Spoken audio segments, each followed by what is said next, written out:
She humiliated an elderly man in a wheelchair at the bank counter, not knowing he quietly owned the entire branch, and in less than an hour, she was out of a job. The automatic doors of Guardian State Bank's West Haven branch hissed open at 9:03 and morning sunlight spilled onto the freshly mopped floors as 63-year-old Elliot Dandridge quietly rolled through the entrance in his wheelchair. He wore a slate-grey windbreaker, a worn baseball cap pulled low over his brow, and a calm expression that seemed permanently stitched into his features. He didn't look like someone important. And that was exactly the point. Elliot made a slow circle of the lobby before approaching the front reception desk. The bank had only just opened, and most of the employees were still sipping from paper cups and adjusting their name badges. A few clients sat scattered in the waiting area, heads bowed over their phones. The room smelled faintly of printer toner and lemon-scented floor polish. "Excuse me," Elliot said gently. "Could I speak with the branch manager, please?" Behind the counter, Megan Alcott glanced up. Mid-30s, platinum blonde, thick mascara and a sharp bob that framed her face like two razor blades. She didn't smile. "Do you have an appointment?" she asked, not even looking at him properly. "No, I don't," Elliot replied. "But I'd appreciate—" She cut him off with a raised palm. Then, as if Elliot wasn't even standing, sitting, right there in front of her, she turned to a co-worker and said under her breath, "Betty's here to cash somebody else's check, or complain about something we can't fix." The words weren't shouted. They didn't need to be. They were loud enough. A few heads turned in the waiting area. A teenage boy sitting with his mother shifted uncomfortably in his seat. The mother frowned, clearly unsure whether she'd heard what she thought she heard. Elliot paused, blinked slowly, and tilted his head, not in disbelief, but calculation. He hadn't expected this branch to be perfect. But this was a little more blatant than usual. "I can wait," he said calmly, his voice as steady as the rest of him. "But I'd still like to speak with the branch manager." Megan sighed as though Elliot were asking her to mop the entire building. "Sir, unless you're a client here, I'm afraid the manager doesn't have time for walk-ins." "I'm not here to make a withdrawal," Elliot answered. "Then what are you here for?" Megan shot back, her voice rising slightly. "Because I don't really have the patience today for—" "Is there a problem?" A man's voice cut across the lobby. It came from Eduardo, a Latino man in his late 40s, wearing a blue name tag that read Client Services Representative. He'd walked in from the side hallway and was now watching the scene with tight lips and a furrowed brow. Megan didn't even glance his way. "I've got it, Eduardo." Eduardo didn't move. "Miss Alcott," he said, voice lower now. "You might want to lower your tone." "I said I've got it," she snapped. Elliot looked at Eduardo for a long second. He nodded once, just enough to show he appreciated the gesture. Then, with the kind of patience that only comes from a lifetime of having to teach people how to treat you, Elliot turned back to Megan. "Please," he said again. "Just the manager. That's all I'm asking." Megan rolled her eyes, grabbed a clipboard, and slapped it on the desk in front of him. "Fine. Write down your name. Someone might get to you in an hour." But Elliot didn't touch the clipboard. Instead, he calmly opened a leather folder resting on his lap. But before he could pull anything out, the mother and son in the waiting room exchanged glances, and the room, already tense, seemed to hold its breath. Megan leaned against the counter, pretending not to notice Elliot unfolding the document from his leather folder. She turned slightly toward Eduardo, muttering just loud enough, "I don't know why some people think demanding attention gets them somewhere." Eduardo didn't respond. He just stood there, arms crossed, watching. Elliot took his time. He wasn't flustered. If anything, he looked like a man who had watched this sort of thing happen far too often to be surprised anymore. He slid a tri-folded sheet of paper onto the counter and tapped it once. "I'd appreciate it if you could hand this to your branch manager," he said. Megan scoffed. "Sir, we don't accept unsolicited paperwork. If this is about a complaint, We have an online—" "It's not a complaint," Elliot said evenly. "It's documentation." "I already told you," she interrupted, her voice louder now. "You're not on the appointment schedule, so unless you're depositing something or seeing a banker, you can wait, just like everyone else." A murmur stirred from behind. One of the clients near the coffee station, a woman in scrubs holding a to-go cup, shifted her weight and whispered to the man next to her. "She's talking to him like he's a child."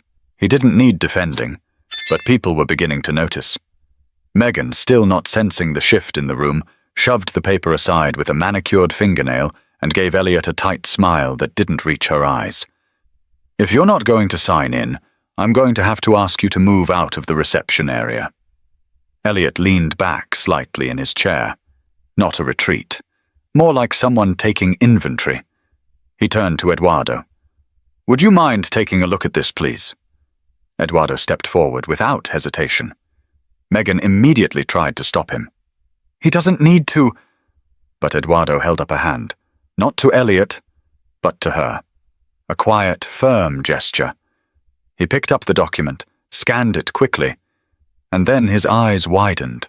This is from corporate," he said. Megan frowned. "What?" Eduardo didn't respond right away. He took a few steps back from the counter and read the bottom of the document again. "I think you should get Brian, now." Megan hesitated. "For what?" "He's with—" "Now," Eduardo repeated, voice firm. She blinked. Eduardo didn't say anything. But the look he gave her said plenty. With a loud sigh, Megan grabbed the office phone behind the counter and pressed 2 buttons. She turned her back to the lobby as she spoke into the receiver, her voice muffled. Elliot didn't watch her. He was looking around the room. Clients were no longer pretending not to listen. Some were watching openly. One older man in a flannel jacket gave him a small nod. Another woman clutched her purse tighter, but didn't look away. From the corner, the teenager who'd come with his mother had pulled out his phone. Not to record, just to text. But his eyes never left Elliot. Then Megan hung up. "He'll be out when he can," she muttered, stepping away from the desk like she wanted to disassociate from the entire situation. Elliot glanced at Eduardo again. "Thank you." Eduardo gave a slight nod. "We don't get many visits from corporate. I didn't recognize you, sir." "That's the idea," Elliot replied. And now, Megan heard him, really heard him, for the first time. "Corporate?" she repeated. Her tone was flatter now, cautious. "You work for Guardian State?" Elliot didn't answer. Instead, he turned to face the lobby again, resting his hands lightly on the wheels of his chair. His posture was still calm, but there was something about the way he looked at the floor, like he was waiting for something to snap into place. But Megan hadn't pieced it together yet, and her mistake was thinking she still had control of the room.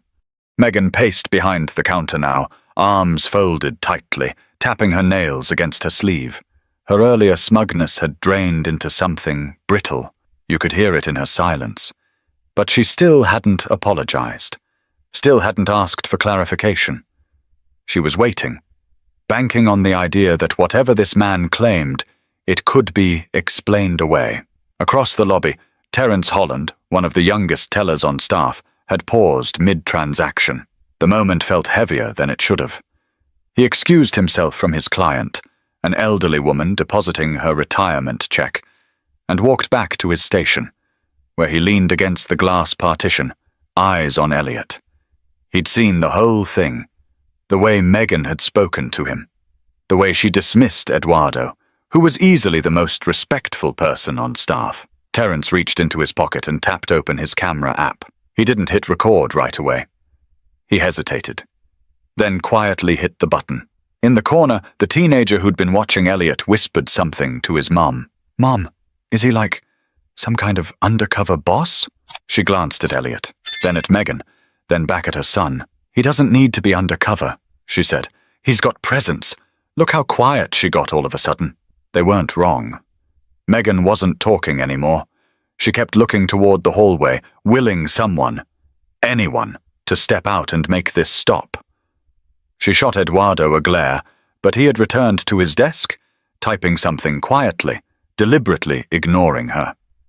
The front doors opened again, and a middle-aged woman in a power suit stepped in, paused, and looked around like she'd walked into the middle of something she wasn't ready for. She stopped short when she saw Elliot, then seemed to consider her next steps. She turned and walked straight toward the reception desk. Megan perked up. "Hi, welcome to Guardian State. I can help you in just a—" "I'm not here for a transaction," the woman said. Her name was Judith Emery, a regional investment client who'd worked with the bank for over a decade. Megan recognized her face but couldn't quite place her. Judith stepped over to Elliot and bent down just enough to speak without the whole room hearing. "Mr. Dandridge," she said warmly. "I didn't know you'd be here today." He gave her a small smile. Neither did she. Judith looked up, locking eyes with Megan. "Is that so?" Megan opened her mouth but couldn't get past the first syllable. She stared at Judith like she wanted to ask, "How do you know him?" But no words came out. Judith straightened. "I'll be waiting over there. I was told you'd be making a visit sometime this month. I'm just glad I happened to be here." She looked around. "I see you're already making an impact." Elliot chuckled softly.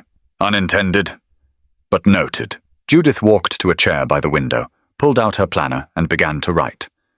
Terence looked from her to Elliot, then back at his phone. He stopped recording. This wasn't a fight. This was a reveal. The air had shifted, and even the clients who weren't sure exactly what was going on could feel it. Megan finally walked back toward the reception desk. She moved slower now. "I didn't know," she said. Looking down at the edge of the desk. "I didn't know who you were," Elliot replied without looking at her. "That's the point." She paused. "If I had known, I wonder." Elliot cut in, his tone still gentle. "Would you have spoken to me differently if I looked the same?" "But wasn't someone important?" The question hung in the air like smoke. No one moved. No one filled the silence. Even the usual clatter of keyboards and conversations had stopped. Terence glanced at Eduardo, who was now watching quietly from across the room. Megan said nothing, but the hallway door finally clicked open, and the manager was coming. Megan's last chance to save face was walking straight toward her. The hallway door swung open, and Brian Covington stepped out. He was a tall man in his early 50s, built like a former college linebacker, with neatly combed hair that had surrendered to streaks of grey. His tie was slightly loosened, and his reading glasses dangled from the front pocket of his dress shirt. He looked like someone who could read people within seconds. And right now, he was already assessing the room. His eyes landed on Megan first. Her shoulders straightened, but she didn't speak. She waited. Then he looked at Elliot. Their eyes met, and something clicked in Brian's expression. A flicker of recognition. It wasn't full-blown panic, but close. "Mr. Dandridge?" Brian asked, stepping forward, his voice low but respectful. Elliot gave a slight nod. "Brian." That alone was enough to make the front desk feel 10 degrees colder. Brian moved closer, extending his hand. Elliot reached up and shook it, firm and steady. "I wasn't told you'd be visiting this location today," Brian said carefully. "I like to keep things simple," Elliot replied. "Surprise visits help me see things for what they really are." Brian nodded slowly. "Understood." Megan looked between them, confused now. "Wait, he's not just from corporate?" Brian turned to her with a tight expression. "Megan, we'll speak later." She hesitated, swallowing hard. "I just didn't—" He cut her off with a glance. Not rude, not loud, but definitive. "Mr. Dandridge, would you like to come into my office?" Brian asked. Elliot motioned to the counter. "I already submitted a document that should explain why I'm here." Brian took the folded paper from Eduardo, who had silently walked it over, and scanned it quickly. His jaw clenched. Then he stepped to the side. "Follow me, please." Elliot nodded and turned his chair toward the hallway, but he paused midway and looked back at Megan. "I assume you have cameras in this branch?" he asked. Brian answered without hesitation. "Yes, sir. 6-point coverage, synced to the internal server." "Good," Elliot said. "I'd like to review this morning's footage before we continue." Brian's face tightened. "Absolutely." Megan stepped forward now, voice cracking. "Mr. Dandridge, I didn't mean anything. I just didn't know." Elliot studied her. Not cruelly, not angrily, just directly. "You meant exactly what you said. That's the problem." He turned and wheeled himself down the hallway, leaving Megan standing there, visibly shrinking. Clients whispered. Judith, still seated by the window, closed her planner and gave Megan a look that could only be described as disappointed. Terence put his phone away. He didn't need the video anymore. The truth was already louder than any clip could have been. Back in the hallway, Brian opened the door to his office and stepped aside to let Elliot in. "Would you like anything? Coffee? Water?" he asked. "No, thank you," Elliot replied. Brian sat behind his desk, opened his laptop, and logged in. "I'll cue up the footage now." They sat in silence for a few seconds, the hum of the computer filling the space. Brian tapped a few keys and brought up the security timeline. He rewound the feed to 9:03 a.m. Elliot watched as the scene played back. His entrance, Megan's words, Eduardo's reaction, the crowd shifting. "I need a copy of this sent to legal," Elliot said. "Already done," Brian said without blinking. Elliot looked over at him. Brian nodded once. "The moment Eduardo brought me the paper, I knew. I'm not trying to fire people, Brian," Elliot said, his voice soft. "But I also didn't come here to be spoken to like a street beggar." "I understand." Brian rubbed the back of his neck. He looked tired now. "There are things we've overlooked," he said. "I've let Megan slide before. Sharp tongue, decent performance metrics. But today, this was something else." Elliot didn't respond. He didn't need to. The footage was still playing, and Megan's voice was crystal clear. But outside the office, the lobby was stirring, and a silent message was spreading from person to person. Things were changing today, and it wouldn't stop with Megan. Back in the lobby, the noise didn't return. People still spoke in hushed tones, but it was the kind of quiet that follows a line being crossed. Everyone had seen something they weren't supposed to see, but no one was pretending anymore. Megan remained at the counter, arms locked tight over her chest. She kept glancing toward the hallway like a school kid waiting for a principal's verdict. But the calm confidence she had worn earlier was gone. Her jaw moved slightly, like she was chewing on invisible words, trying to find something, anything, to say that might untangle what had just happened. Terence stood near the teller booths, fidgeting with a paperclip. He wanted to walk away.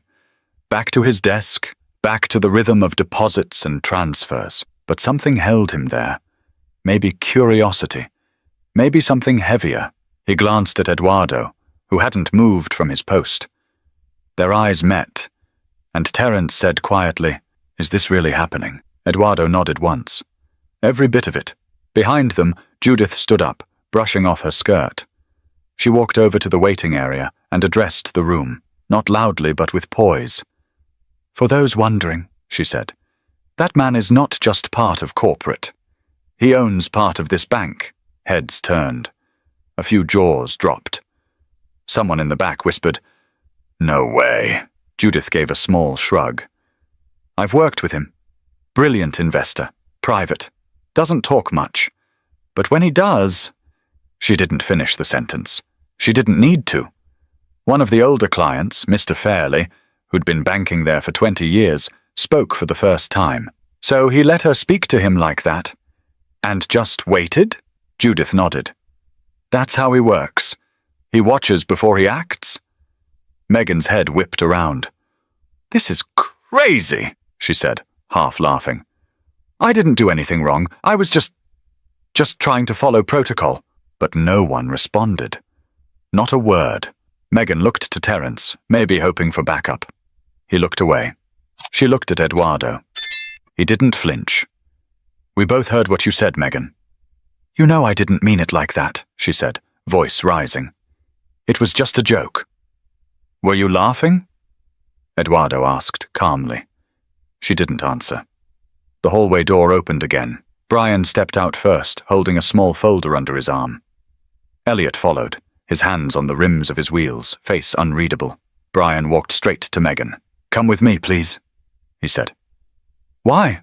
What are you—" she started, but stopped herself. Something in his tone told her this wasn't a conversation. They disappeared into the back. The lobby fell quiet again. Elliot looked over the room. He didn't speak, didn't gesture. He just scanned the faces. Some looked embarrassed. Some curious. One or two ashamed. He slowly wheeled over to Terence. "You were recording earlier," Elliot said, not as an accusation. Just a fact. Terence cleared his throat. "Yeah, I thought it might help, in case she denied it. You can delete it," Elliot said. Terence blinked. "Sir?" "There's no need," Elliot said. "The lesson's already here." Terence nodded, quietly deleting the clip from his phone. "I wasn't sure what to do. She outranks me. I didn't want to get involved." "You did fine," Elliot said. "The hard part isn't speaking up. It's knowing when to stay calm while the truth shows itself." Across the room, the teenage boy whispered, "He's not what I expected." His mother smiled. "That's the point, baby. People never are." Elliot heard her. He didn't turn, but his shoulders relaxed a bit. But in the back office, a very different conversation was about to begin, and it wouldn't leave Megan with many options. Brian shut the door softly behind them. Megan stood in the middle of the office like the floor might give out. She didn't sit. She didn't speak. Her arms stayed crossed, but it wasn't out of confidence anymore. It was armor. Brian placed the folder on the desk and opened it slowly, carefully. Inside were printouts of the surveillance stills, pulled just minutes earlier. Her face was in every one of them. "I want to be very clear with you," he said. "This isn't just a review. This is documentation." Megan's voice cracked when she finally spoke. "You're not serious." "I'm not playing," Brian replied. "Do you know how many people saw what happened out there?" "I didn't know who he was," she said again, desperation creeping in now. "If I had known—" "Stop," he said flatly. She blinked. Brian tapped his pen on the table. "Do you honestly believe it's acceptable to speak to anyone that way? You think the problem was not knowing he was corporate, or that he was an owner?" "I didn't mean it," she muttered. Brian leaned back. "You meant every word. You just didn't mean to be caught."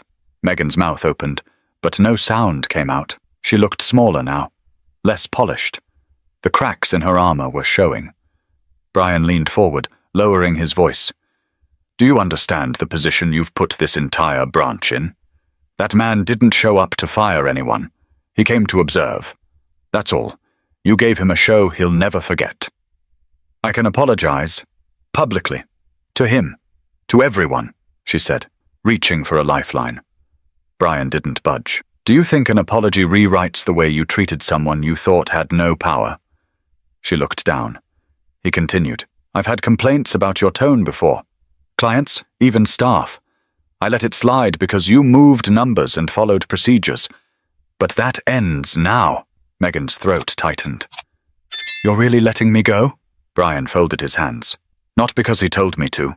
Because I should have done this sooner." She stared at him, as if hoping to find even the tiniest crack of mercy in his face.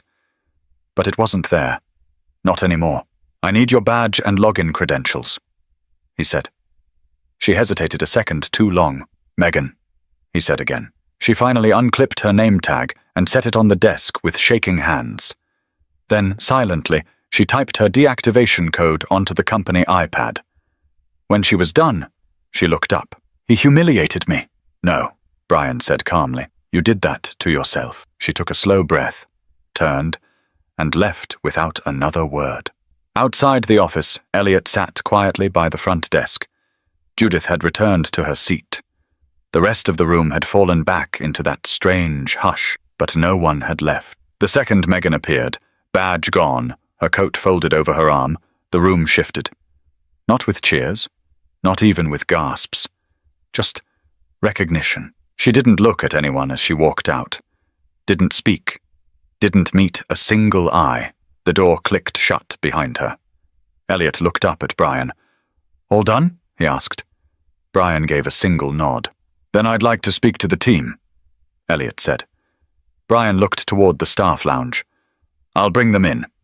He disappeared for a few moments, and when he returned, 6 employees followed behind him. Eduardo, Terence, a young woman from the loans desk, 2 tellers, even the janitor. They all stood in a quiet semicircle near the waiting area, unsure what to expect. Elliot didn't rise.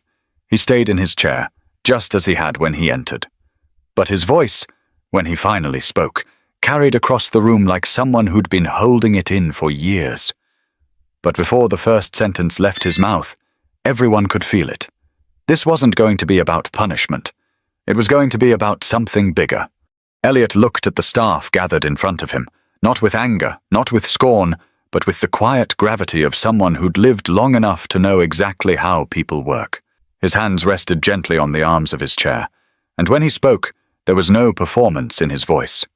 Just truth. "I didn't come here today to trap anyone," he began. "I didn't come to catch someone slipping or to fire a person.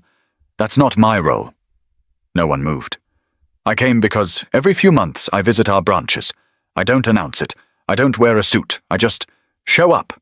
Sit, watch, ask simple questions, not to test your banking skills, but to see how people are treated when they look like they have nothing to offer you." Terence lowered his eyes. The woman from loans shifted her stance.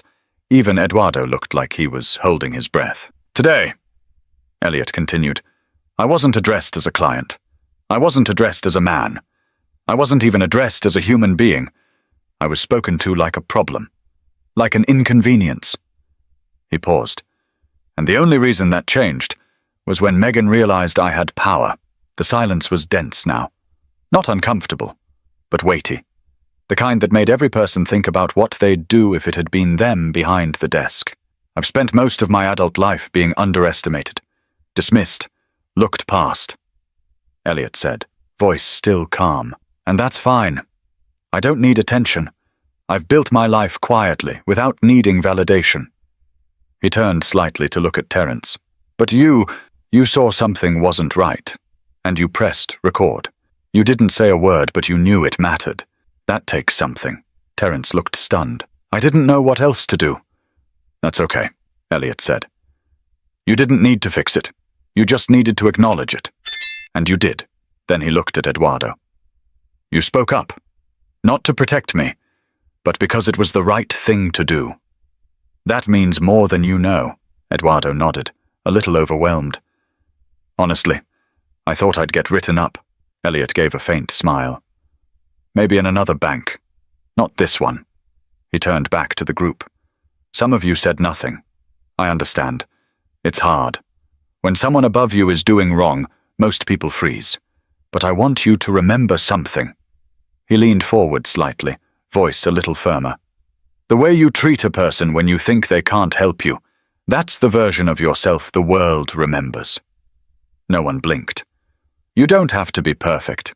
You don't have to save the day. But you do have to try. Every time someone walks through that door, they're trusting you with more than money.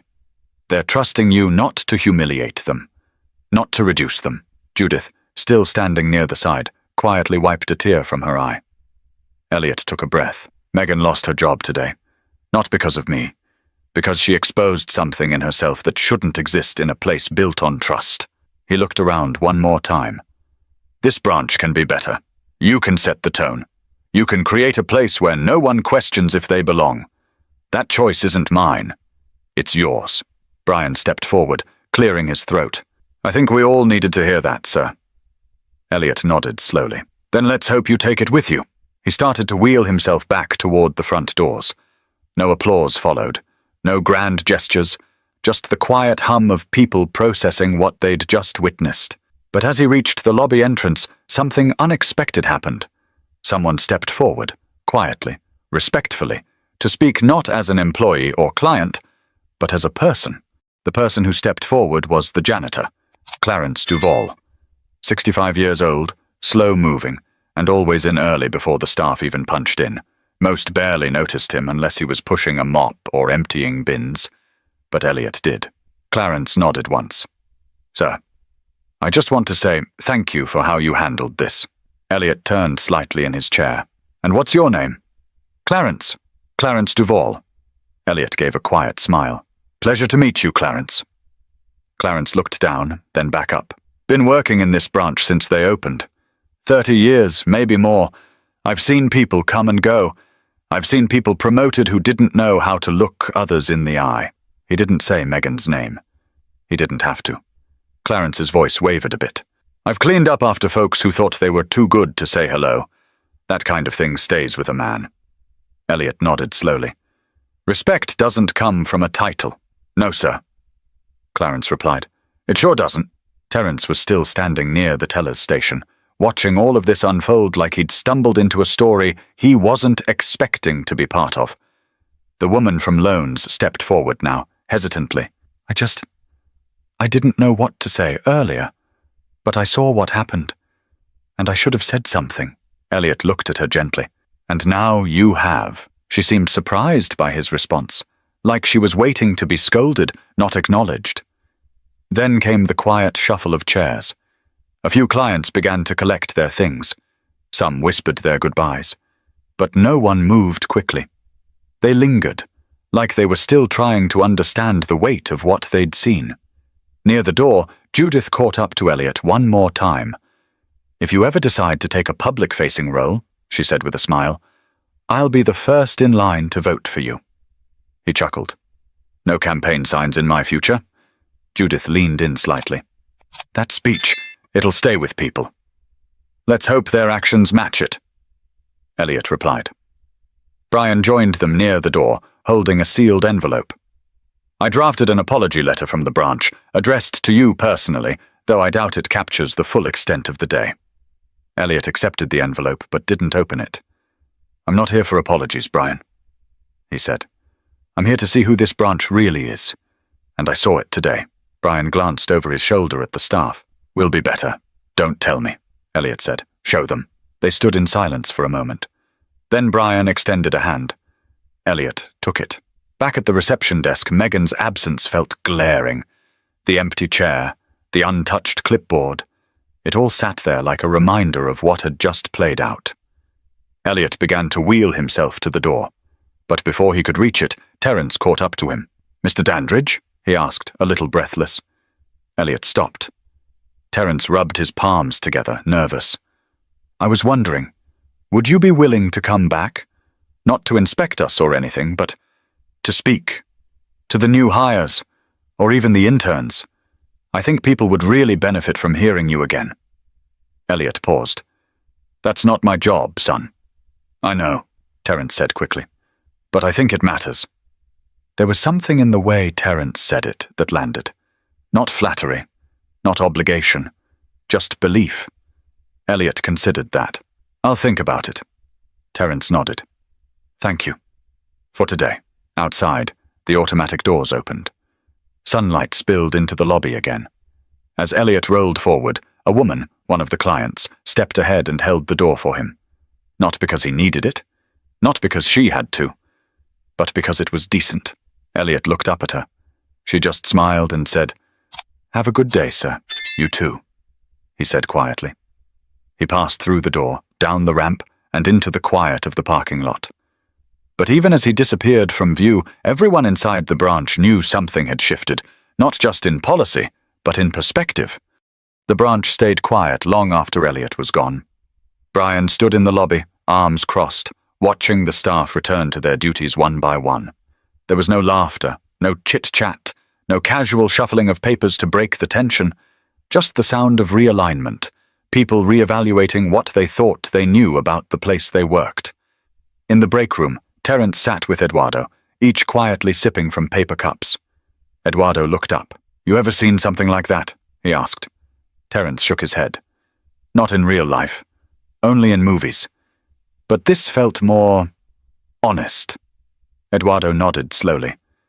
"That's because it was." Down the hall, Clarence was pushing his mop across the tile, a little slower than usual. He stopped near the front window and looked out, eyes scanning the parking lot where Elliot had vanished. He didn't smile, but there was a lightness to his face. A quiet satisfaction, maybe. Brian eventually walked back to his office, the envelope Elliot had left untouched, still in his hand. He placed it in a locked drawer, not because it needed to be hidden, but because some things didn't require display. They just needed to exist. An hour passed. Then 2. Clients came and went.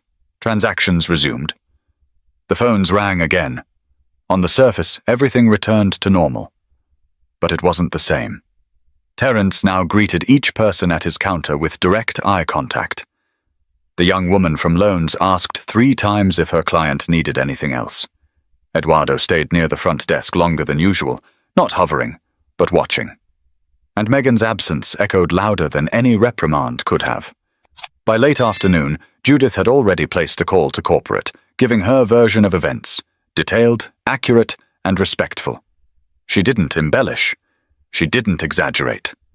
She simply told the truth. "I've worked with Guardian State for a long time," she said over the phone. "And today I saw something I hope you never forget. Your people don't need more training. They need more listening." That quote would later circulate quietly through the upper offices. Back at the branch, the teenager who'd sat with his mom that morning returned after school with a $5 bill. He walked up to the counter where Terence stood and said, "I just wanted to say I thought that guy was cool. I liked the way he didn't yell." Terence smiled. "Me too." The boy looked at the deposit slip in his hand. "I want to open an account here." Terence handed him a pen. "Best decision you'll make today." In that one gesture, a simple interaction between a kid and a bank employee, the mood of the day found its purpose. It wasn't about who got fired or who gave the best speech. It was about something smaller, something rooted in dignity. Outside, the sun began to dip. The glass walls of the bank caught the gold light, casting long shadows across the lobby. Clarence turned off the floor buffer. Eduardo locked his drawer. Terence double-checked the counters. Then Brian stepped into the center of the lobby, looked around, and spoke softly. "Let's make sure we never need a reminder like that again." No one responded, but they heard him. And in a building where words had carried so much weight that day, silence finally felt earned. Because power doesn't always come loud. And character? That's shown when no one's looking. This wasn't just a story about a man in a wheelchair or a rude employee. It was a story about perception, and what happens when people reveal who they really are. In a world where kindness often takes a back seat to status, Elliot Dandridge reminded everyone that real power doesn't walk into a room demanding recognition. It watches, it listens, and when the moment calls for it, it teaches. If this story made you feel something, share it. If it made you reflect, sit with that. And if it made you realize how you treat people matters more than anything on your resume, then do something about it. Subscribe for more true-to-life stories that make us pause, think, and maybe, just maybe, grow a little better.